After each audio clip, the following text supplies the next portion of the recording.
আসসালামু আলাইকুম রাহমাতুল্লাহ।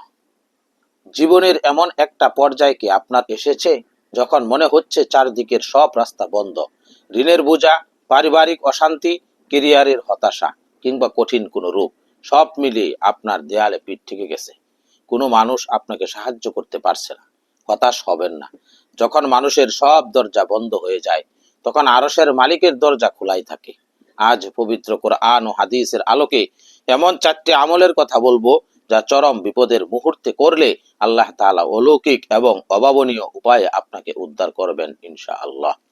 তাই ভিডিওটি না টেনে শেষ পর্যন্ত দেখুন। নাম্বার 1, দেওয়ালে পিঠ থেকে গেলে প্রথম কাজ হলো বেশি বেশি ইস্তেগফার পাঠ করা তথা আস্তাগফিরুল্লাহ, আস্তাগফিরুল্লাহ, আস্তাগফিরুল্লাহ। কারণ অনেক সময় আমাদের জীবনে নিজেদের পাপের কারণে জীবনের জটিলতা নেমে আসে।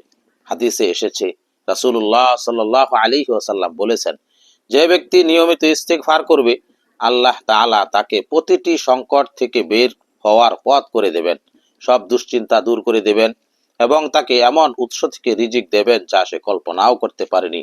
সুনানে আবু দাউদ। নাম্বার 2, লা ইলাহা ইল্লা আনতা সুবহানাকা ইন্নী কুনতু মিনাজ জালিমিন। লা ইলাহা ইল্লা আনতা সুবহানাকা ইন্নী কুনতু মিনাজ জালিমিন। দোয়া ইউনূস। যখন হযরত ইউনূস আলাইহিস সালাতু ওয়াস সালাম মাছের পেটে বন্দী ছিলেন, যেখানে কোনো আলো ছিল না, বাঁচার কোনো উপায় ছিল না, অর্থাৎ একদম দেওয়ালে পিঠ থেকে গিয়েছিল, তখন তিনি এই দোয়া পড়েছিলেন। সূরা আম্বিয়ার ৮৮ নম্বর আয়াতে আল্লাহ তাআলা বলেন, অতঃপর আমি তার ডাকে সাড়া দিলাম এবং তাকে দুশ্চিন্তা থেকে মুক্তি দিলাম, আর এভাবেই আমি মুমিনদের মুক্তি দিয়ে থাকি।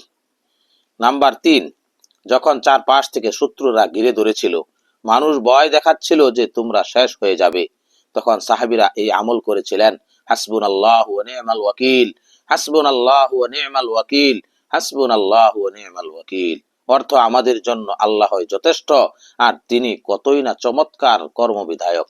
আল্লাহ নিয়মিত অনুগ্রহ ফিরিয়ে এলো, কোনো অনিষ্ট তাদের স্পর্শ করতে পারলো না। নাম্বার 4, বিপদ ও দুশ্চিন্তা দূর করার অন্যতম অলৌকিক এক চাবিকাঠি হলো দুরূদ শরীফ। তাই বেশি বেশি দুরূদ শরীফ পাঠ করা।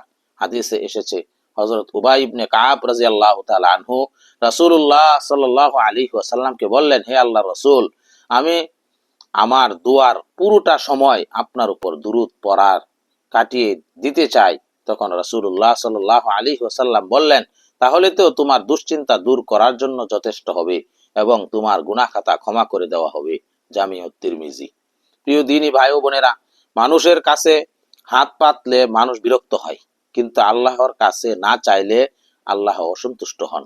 আপনার পরিস্থিতি যতই কঠিন হোক না কেন, আজ থেকেই এই 4টি আমল পূর্ণ বিশ্বাস ও ইয়াকিনের সাথে শুরু করে দিন।